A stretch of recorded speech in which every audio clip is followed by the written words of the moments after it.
అందరికీ నమస్కారం. అందరు బాగున్నారా? నేను చాలా బాగున్నాను. ఈరోజు వీడియో అయితే ఈరోజు పూజ త్వరగా అయిపోయింది. పూజ తర్వాత అగరబత్తుల పొడి పడిపోతుంది కదా, అదంతా క్లీన్ చేసుకుంటున్నాను ఒకసారి. తర్వాత అయితే నేను పాలు కాగపెట్టుకొని చల్లార్చిన తర్వాత తోడేసుకుంటున్నాను. ఈవినింగ్కి కానీ రేపు ఆఫ్టర్నూన్కి కానీ పెరుగు కావాలి కదా, దానికోసం. ఇన్ని డేస్ ఊరు వెళ్ళాం కాబట్టి పాలల్లో తోడేయడానికి పెరుగు కూడా లేదు. ఆ పెరుగు కోసం నేను సపరేట్గా మళ్ళీ పెరుగు కొన్నాను. మా ఇంట్లో పెరుగు నేను మా బాబు మాత్రమే తింటాము. ఈ 1 గ్లాస్ సరిపోతుంది మాకు. 2 టైమ్స్ వస్తుంది. పెరుగు ఎప్పుడైనా త్వరగా తోడుకోవాలంటే ఇలా తిరగకొడితే త్వరగా తోడుకుంటుంది. ఇలా తిరగకొట్టిన తర్వాత దానిలోకి గాలిపోకుండా టైట్గా మూత పెట్టేసుకుంటే త్వరగా పెరుగు అవుతుంది. ఇంకా నేను ఈవినింగ్ కోసము చియా సీడ్స్ నానబెట్టుకుంటున్నాను. యూజువల్గా అయితే మార్నింగ్ తాగుతారు అందరూ, కానీ నాకు అప్పుడు కుదరదు. మార్నింగ్ అంతా ఫుల్ బిజీగా ఉంటాను, అందుకే ఈవినింగ్ తాగుతున్నాను. ఫెస్టివల్ కోసము ఊరు వెళ్ళాం కదా, ఊరు నుంచి వచ్చేటప్పుడు చిక్కుడుకాయలు ఉంటే తెచ్చుకున్నాను. చెట్టు నిండా కాయలు ఉన్నాయి కానీ అన్నీ ఖరాబ్ అయిపోయాయి. చిక్కుడుకాయల సీజన్ అయిపోయినట్టుంది, అందుకే చెట్టు కూడా మొత్తం పురుగు పట్టేసింది. ఆ చెట్టు ఎలాగో తీసేస్తున్నామో ఉన్న వరకు కోసేసుకోండి అంటే కోసాను. సగం వరకు ఖరాబ్ అయిపోయాయి. పైన తొక్కు మొత్తము మాడిపోయినా లోపల గింజలు మాత్రం మంచిగా ఉన్నాయి. అందుకే వేరే పడేస్తున్నాను. పడే బుద్ధి అవ్వట్లేదు, ఎందుకంటే చెట్టు మించి తీసినాయి కదా, తాజాగా ఉన్నాయి.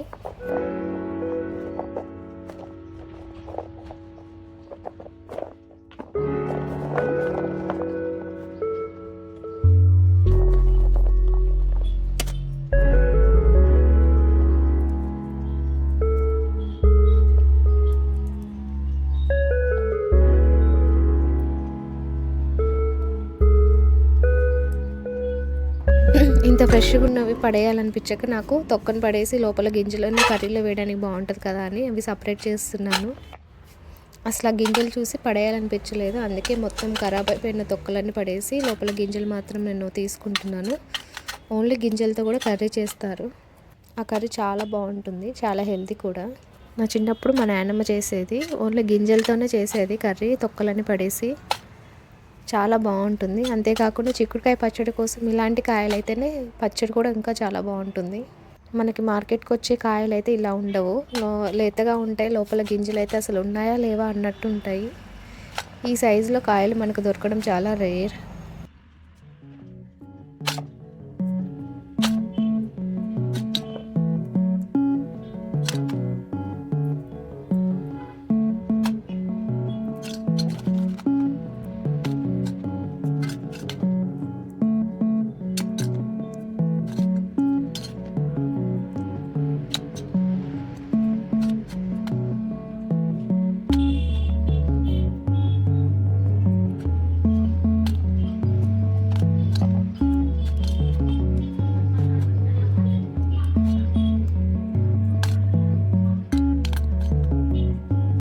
నేనైతే ఇప్పుడు ఈ గింజల వరకు సపరేట్ బాక్స్లో స్టోర్ చేసి పెట్టుకుంటాను.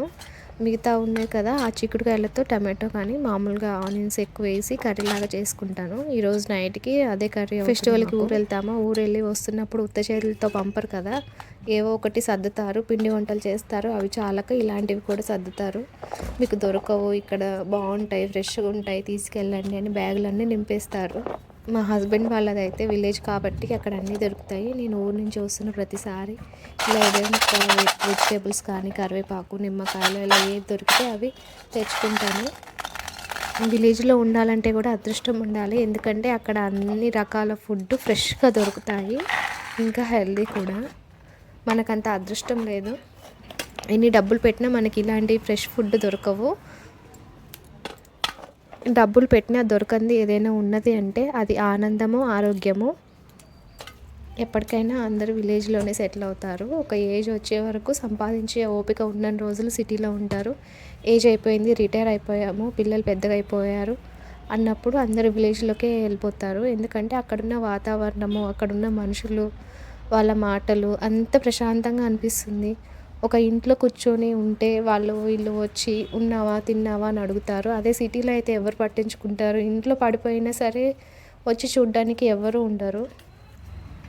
అంతేకాదు విలేజ్లో బతకాలంటే కూడా పెద్దగా కష్టపడాల్సిన అవసరం ఏం లేదు. మనకంటూ ఒక స్థలము, ఒక ఇల్లు ఉంటే చాలు. ఆటోమేటిక్గా ఏదో ఒక దారి దొరుకుతుంది సంపాదించుకోవడానికి. కానీ మనం అందరం అది వదిలేసి సిటీలలోకి వచ్చేస్తాము. ఇక్కడ బతకలేక, ఖర్చులు తట్టుకోలేక కింద మీద పడుతూ ఉంటాము.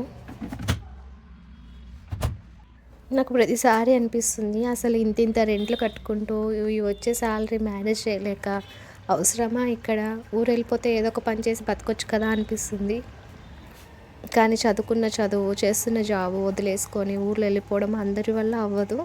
కానీ ఖచ్చితంగా వెళ్ళాలి. ఎప్పుడంటే మన పిల్లలు పెద్దగా అయ్యి చదువుకొని వాళ్ళు సెటిల్ అవుతున్నారు అన్నప్పుడు, మనం రిటైర్ అయ్యే టైంలో కంపల్సరీగా విలేజ్లోనే సెటిల్ అవ్వాలి. ఎందుకంటే అక్కడ ఉంటేనే మనకి ఆరోగ్యము, ఆనందము. పిల్లలు కూడా వచ్చిపోతూ ఉంటారు. వాళ్ళకి కూడా వచ్చిపోవడానికి ఎవరో ఒకళ్ళు ఉన్నారు అనే భరోసా ఉంటుంది. ఇది ప్రతి మిడిల్ క్లాస్ వాళ్ళ డ్రీమ్ అనుకుంటా. ఒక 2 పిల్లలు, ఒక సొంత ఇల్లు, పిల్లలు మంచిగా చదువుకోవడము, అప్పులన్నీ తీర్చేసుకోవడం, వాళ్ళ పెళ్ళిళ్ళు చేయటము, మనము ఆరాంసే కృష్ణారామ అనుకుంటూ ఎక్కడో ఒక దగ్గర ప్రశాంతంగా బ్రతకడము. ఇది ప్రతి మిడిల్ క్లాస్ వాళ్ళకు ఉన్న డ్రీమే. అందులో నేను కూడా ఉన్నాను. ఏంటో వీడియో ఏటేటో వెళ్ళిపోతుంది. ఇక్కడ చిక్కుడుకాయలు మాత్రం అస్సలు అవ్వట్లేవు. గంట సేపు కూర్చున్నాను ఇవి ఒలవడానికి. గట్టిగా ఉన్నాయి, కట్ అవ్వట్లేదు. చిక్కులు కూడా బాగా ఉన్నాయి. ఇలా కట్ చేయకుండా, చిక్కు తీయకుండా వేసేస్తే తినేటప్పుడు అడ్డొస్తాయి కదా, అంత టేస్టీగా కూడా ఉండవు.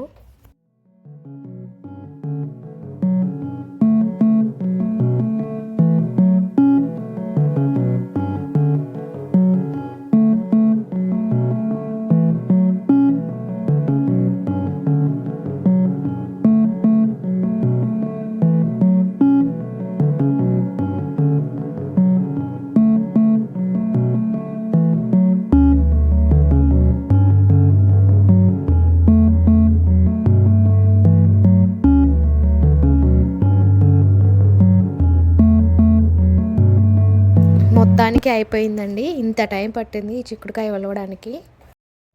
నాకు కర్రీ చేయడానికి కూడా అంత కష్టం అనిపించదు, కానీ ఈ చిక్కుడుకాయ ఒలవడానికి చాలా టైం పడుతుంది. అదేంటో అన్ని చిక్కుడుకాయలు కట్ చేస్తే ఇంత చెత్తే వెళ్ళింది. అదే మామూలుగా మనం మార్కెట్లో కొన్నదానికైతే ఎంత పురుగు ఉంటుందో, ఎన్ని కాయలు వేస్ట్. ఫెస్టివల్ కానీ ఇల్లంతా క్లీన్ చేసి ఊర్లో వెళ్ళామా, ఊరు నుంచి వచ్చేసరికి అంతా నార్మల్. మళ్ళీ ఇల్లంతా క్లీన్ చేసుకోవాలి. ఊరు వెళ్ళి వచ్చేసరికి మొత్తము దుమ్ము, బెడ్షీట్స్ కూడా దుమ్ము పట్టేసింది. అన్నీ మార్చాను.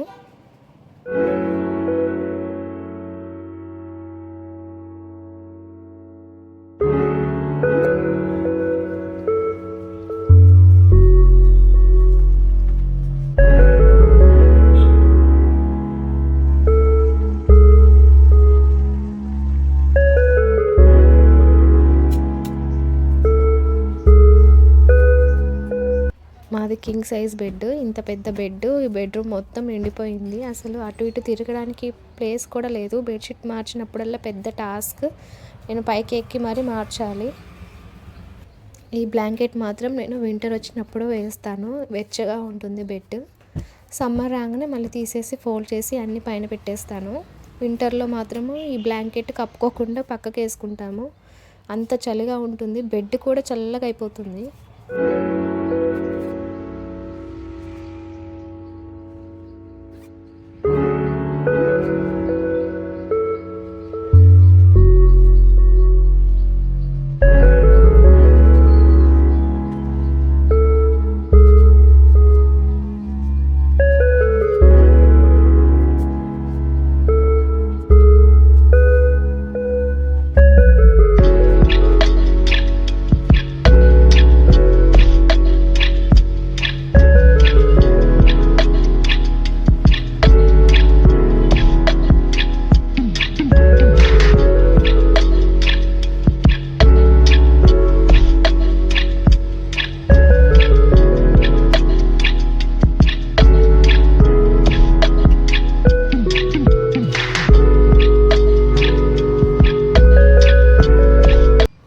వాషింగ్ మిషన్లో ఏ వేసినా అన్నీ నలిగిపోయి ముడతలు వచ్చేస్తాయి. అదేంటో అర్థం కాదు.